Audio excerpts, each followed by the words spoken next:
Every time our athletes walk into this weight room, they're going to be pushed to the max. Let's go! Let's go! The barbell hasn't changed in over 100 years. I can take a 25-pound plate and we'll go out on the turf and I'll have you hating life. We talk about straining your gut, pushing past that comfort level. I want a lot of energy. What better breeding ground is there for being a success in life than the weight room? Hey guys, welcome back to Iron Game Chalk Talk. I'm your host, Ron McKeefery, and this is episode number 325. I want to thank you guys for listening each week. Appreciate those of you that like, share, comment. Just helps us continue to highlight the great people we have in our profession. Also want to thank our sponsor, Train Heroic, for bringing these episodes to you for free. Only partner with companies that I believe in both the people and the product. So make sure you check them out if you're in the market. And if not, just let them know how much you appreciate them being part of the show. This week, I'm joined by a friend of mine, Taylor Lange. He's a former staff member from Eastern Michigan days, I think, right? And Sure. is the head strength coach at Colorado Christian College and just doing some great things, man. So appreciate you coming on the show, brother. Yeah, Coach. Thanks for having me on. I appreciate it. Taylor, give everybody just kind of a quick rundown of your journey. Yeah, so I'm from Michigan originally, and that's how we kind of connected at Eastern Michigan. So grew up in Michigan, ended up playing baseball at Spring Arbor University, which is kind of in Jackson, Michigan. Had a decent career there, but, through battled a couple injuries and started to, in the off season, really just enjoy the process of getting ready for season. I mean, baseball in college is kind of interesting because you play in the spring, but you're pretty much training all fall, all winter, getting ready for the season, which is very, very short. So I started to love the process of getting ready for the season. And so I knew that, when my playing days were done, I didn't want to do something behind a desk and knew I needed to continue my education. So went to Central Michigan University, got my master's there in exercise physiology. And then pretty much in between, I believe it was in between my first and second year, was able, you were right in my backyard in Ypsilanti, Michigan, and was able to get connected with Fred initially and started doing the internship with you at Eastern Michigan. And that's truly where it all kind of kickstarted for me. I mean, you were such an advocate in continuing education, especially with the NSCA. And I knew that once grad school was done, that the NSCA was something I should probably look at getting either into or getting connected with. And so after I graduated from Central, I was fortunate enough did the internship at the NSCA and was with Scott Caulfield and Albert Watts for a little while, and then I ultimately fell in love with Colorado. Did not want to come back. Michigan winters are not as flattering as the winters in Colorado because you actually get to see the sun most of the time. So was fortunate enough. Colorado Christian is very similar to where I did my undergrad at Spring Arbor University, private Christian school, blue and gold, same mascot with the Cougars. And when I was at Spring Arbor, we didn't have any form of strength conditioning. We didn't even really have our own facility. The whole, I would say, performance center was for the whole university, and you kind of had to fight for platforms and racks with other members of the university. And so when it came to Colorado Christian, it was the exact same deal. And that was the very first thing I requested, was that I needed a space designated for athletes only. And this will be my third year here now, and I'm happy from where we've started. It was initially, it was nothing. There was nothing that existed before I came in. We had a lot of coaches doing their own thing, whether it be, outsourcing CrossFit coaches or just kind of what they thought they needed to do in terms of get their team ready for their season. And so I think we're caught up to speed now. I'm not going to say that we're fully there, but it's definitely been a journey, and I wouldn't be here if it wasn't for all of those steps that I took prior to coming here. Yeah, it's such an important. I love the journey question because I think people don't recognize how much goes into opportunities. Even being a head strength coach at small school or college, or high school, or whatever it may be. I mean, there's a road that leads, to that, and we're still in a profession that's less than 60 years old, and jobs are still being kind of created and formed, and there's not very many of them out there. So any job is an important one. You and I, we've talked about this as when you're a part of the staff, is learning from other people's mistakes will help you bypass a lot of the landmines that come about, and so what is one of the mistakes that you've made in your career now that you think that a coach might be able to learn from and avoid? Yeah, no, definitely. I think initially when I first started, I wanted to, especially being kind of at where we were as a program, I needed to get us all acclimated. I needed to do everything that everyone else was doing, and bring us all up to speed. And I definitely regret doing that. I tried to do quantity over quality, and I tried to get in as many exercises, and we got to get caught up to speed. We're a Division II program. More is better, more. And I've regressed. In my second year, I pulled back the reins a lot in terms of really just focusing on quality of movements, and not only just quality of movements, but like teaching and understanding why that we're doing what we're doing, and why we're going through a power phase, and the certain things that we do in season and off season. And now coming into the third year, those people that I've had, since freshman, it's been really cool to see them grow and develop.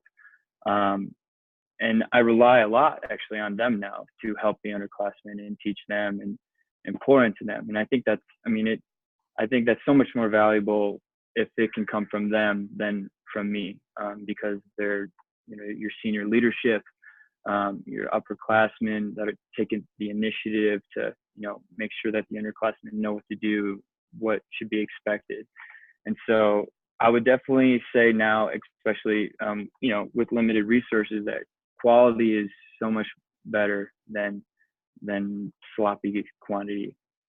So that's definitely one of the biggest things I've taken in seeing that at the NSCA, seeing that at Eastern, in terms of just being efficient with your time, and why we have certain pieces of equipment spaced around the room, for the flow of the room, so we can be more efficient. I mean, that has helped tremendously, just being able to designate different things, and so that we can be as efficient with our time as possible, because we don't have a lot of time, but we can have quality in that allotted amount of time too.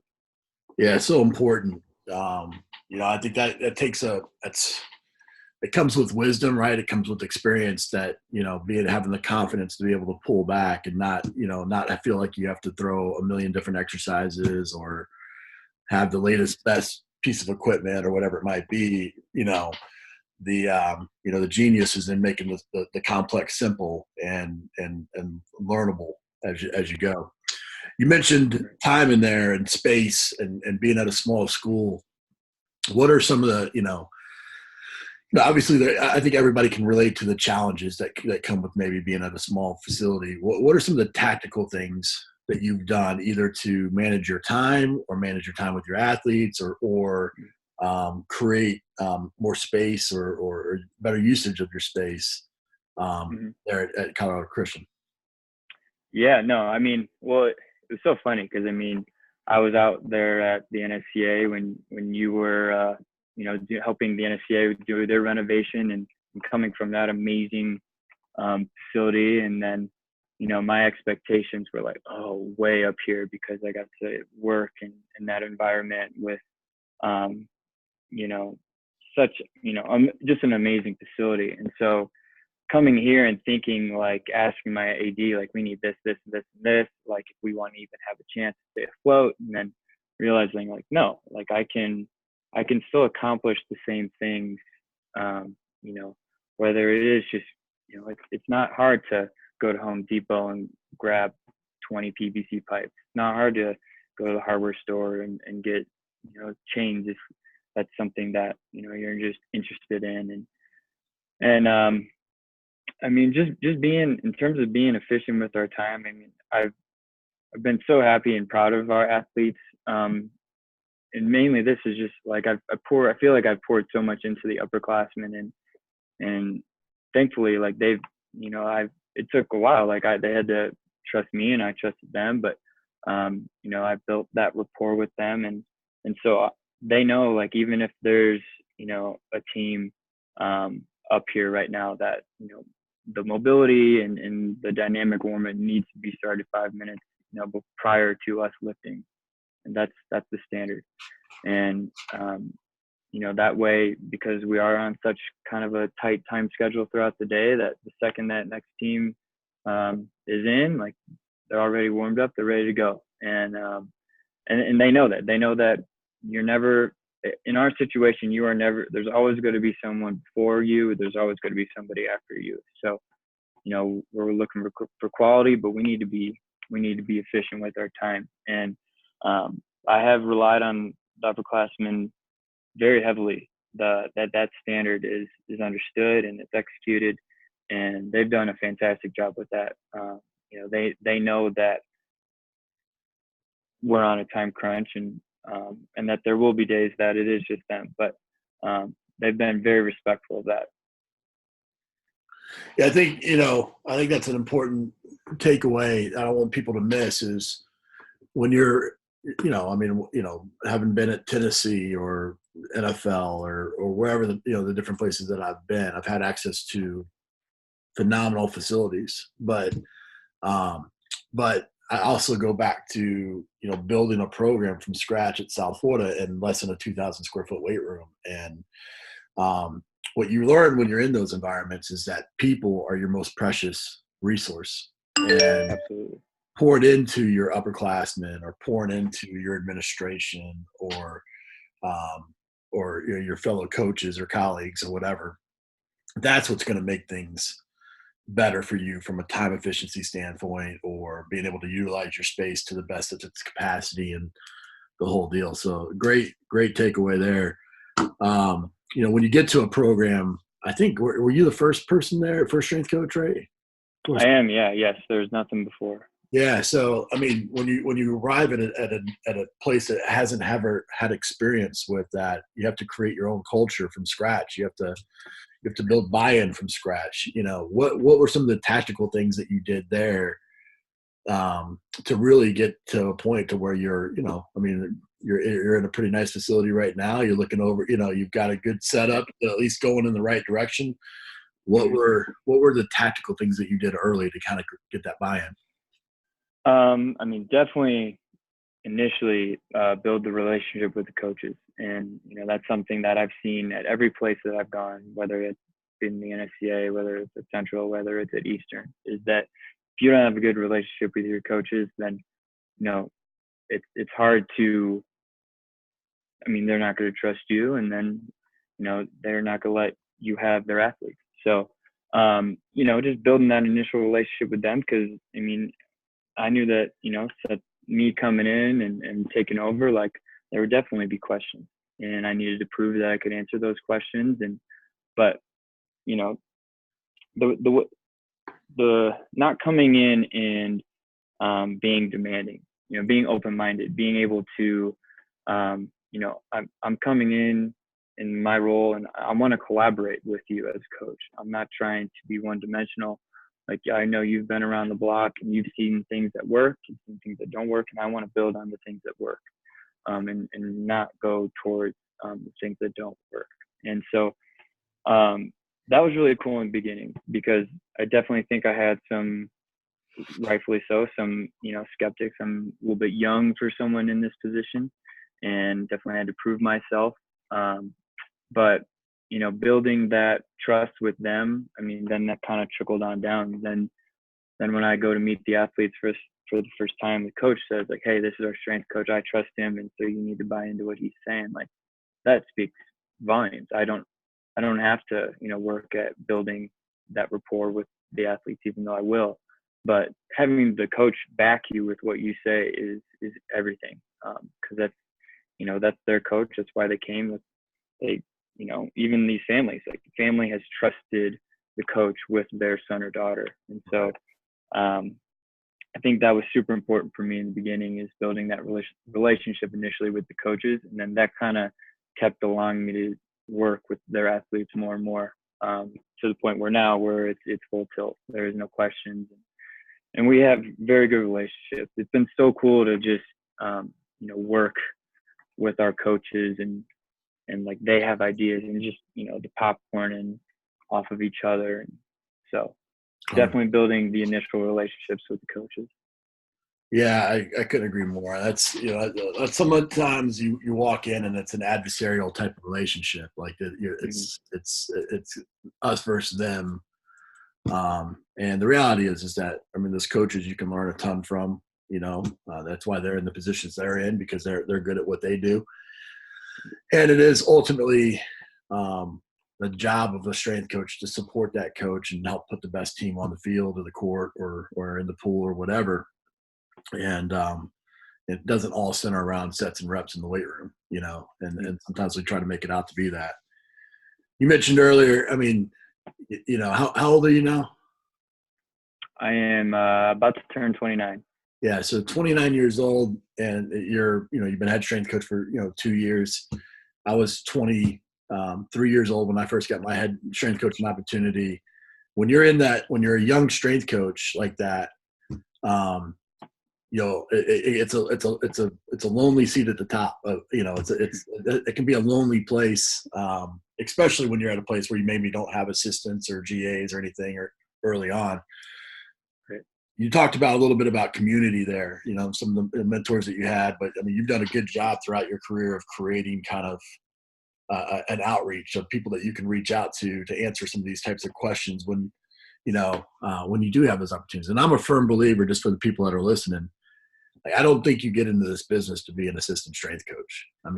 No disrespect to the people that are listening that are assistant strength coaches, but the job really is being a head strength coach. That's when you have to create culture and buy-in, and you're the definitive stop when it comes to accountability and all those other the programming and all of that. What have you done to really build a community and a support system to make sure that you succeed as a young head strength coach in the field? Yeah. Well, what's also why I really love our field is that it's really not that big. And I feel like every time we talk about this all the time, but like when we go to those conferences and clinics, like it's a big reunion. It's a big family reunion. Someone's coming from somewhere else that worked under someone. Like the coaching tree, I feel like is spread so far and wide, which is so awesome. And that's why I loved being able to go to those NSCA events and seeing people and building new connections, but also rekindling old ones and seeing where people are going and have gone. I wouldn't have been able to get our program where it's at if I didn't have, amazing people like Scott Caulfield to talk to about what to do with some of my teams, or even Fred and Coach Fink at Eastern, working with our men's basketball team initially. They were a huge help, in talking to Coach Short as well at Eastern, picking those guys' brains. And then, it was really cool. Like my intern class at Eastern, when we were working with you, was we had a tight group of guys that we were able to bounce ideas off of each other. It was almost like, even though we're all at different places, we were still all on the same staff. And that was really, really helpful for me.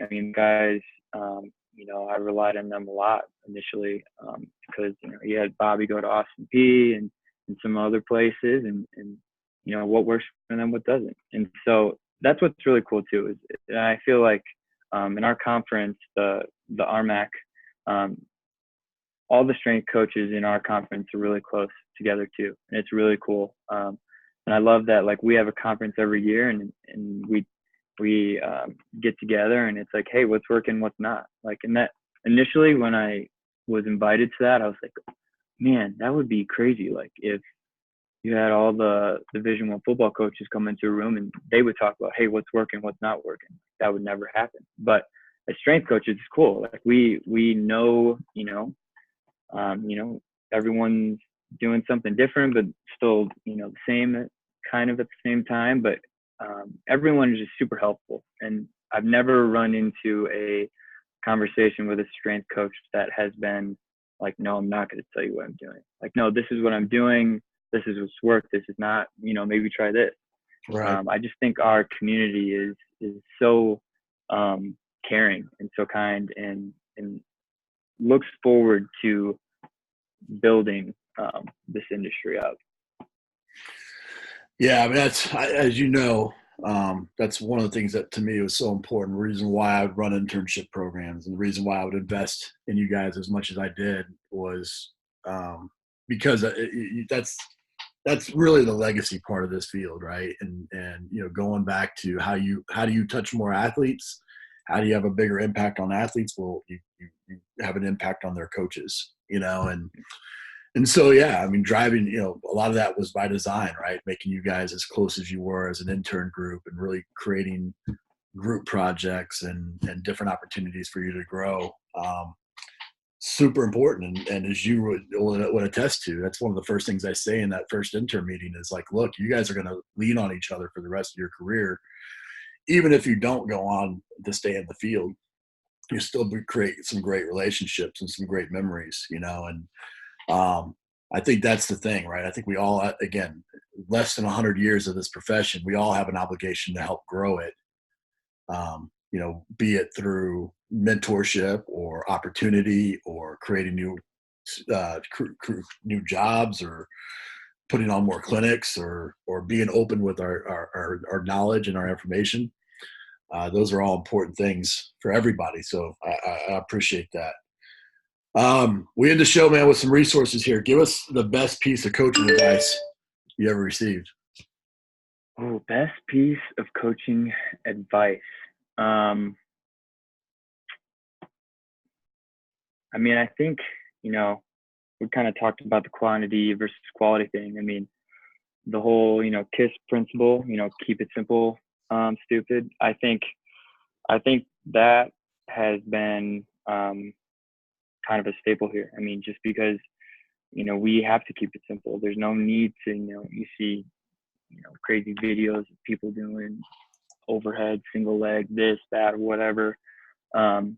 Keep it simple. What are we doing in this sport? What are the fundamental principles of this? And knowing, what each sport requires and the different types of injuries that occur. And so let's keep it simple. This is what we need to focus on. If it doesn't have any transfer over to the court or the field or the pool, like you said, then we don't need to be doing it. So keeping it simple, I think, has been huge because, like I said earlier, that first year, I thought we had to do everything not simple. I thought we needed to go just crazy and do every single thing, and that wasn't helpful for anybody. Yes, we got stronger, but did we learn movements? Did we learn proper mechanics? Probably not as well as we should have. But now we can, because we've simplified things and we focused on the foundation as opposed to everything else. Great. Give us a book, app, website recommendation. One of the books, I'm similar to you, I'm a big Navy SEALs fan, and the 59 lessons, working with the world's elite coaches, athletes, and special forces. I mean, those special forces guys are, I get so fired up listening or reading to what those guys have gone through, what they've sacrificed, and in terms of like, never me ever. It's always we or team. Or they don't even know what I is or me. That's not even in their vocabulary. So similar to your book, actually, The Weight Room Wisdom, I love the 59 lessons, something that I can come in, before the day gets started. I can read it real quick.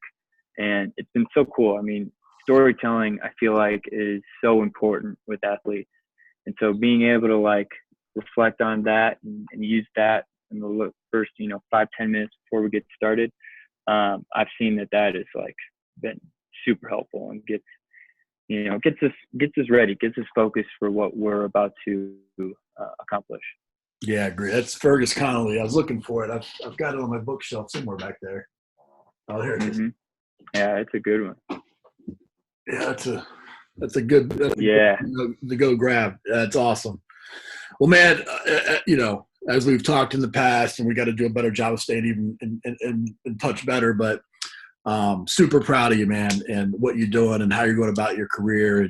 And to me, it's no better thing than to see you guys go off to do fantastic things and touch your athletes. And that really is the driving force with everything that I do is to have that type of impact on athletes, and one of the things that I learned early on was to do that and have a really good reach. It's to help mentor other coaches, other leaders, and to be a part of that. And so honored to have had a small role in your journey.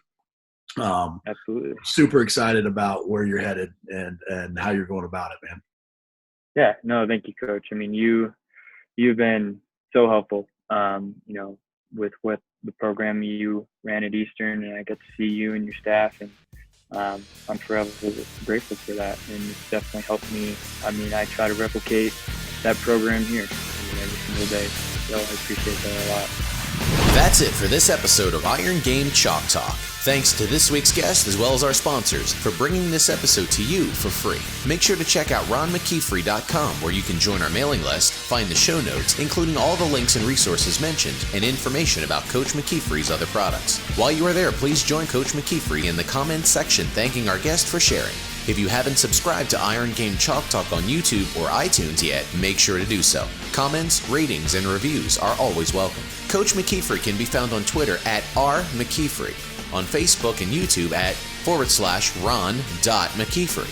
That's it for this week. Be sure to check back next week for another great episode of Iron Game Chalk Talk.